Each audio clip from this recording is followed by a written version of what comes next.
बिहार विधानसभा निवडणुकीचे निकाल जाहीर करण्याची प्रक्रिया सुरू असून सध्या प्रारंभिक कल समोर येत आहेत। या कलानुसार मुख्यमंत्री नितीश कुमार यांची मजबूत पकड पुन्हा एकदा स्पष्ट होत असून त्यांची पार्टी जनता दल युनायटेड साधारण 84 जागांवर आघाडीवर आहे।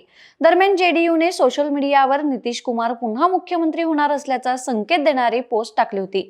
पक्षाच्या अधिकृत एक्स हँडलवर त्यांचा फोटो शेअर करत कॅप्शन देण्यात आलं होतं, न भूतो न भविष्यति, नीतीश कुमार बिहार के मुख्यमंत्री थे, हे और रहेंगे।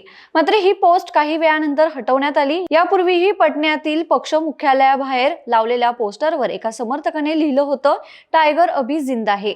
मतदानापूर्वी नितीश कुमार आजारी आहेत, त्यांची मानसिक स्थिती ठीक नाही अशा अफवा पसरवण्यात आल्या होत्या। मात्र मतदान संपताच त्यांनी घेतलेला सक्रिय पवित्रा एनडीए पॅनलमध्ये वेगळा संदेश देणारा ठरला असून आता ते पुन्हा मुख्यमंत्री पदाच्या दिशेने पुढे जात असल्याचं चित्र दिसत आहे।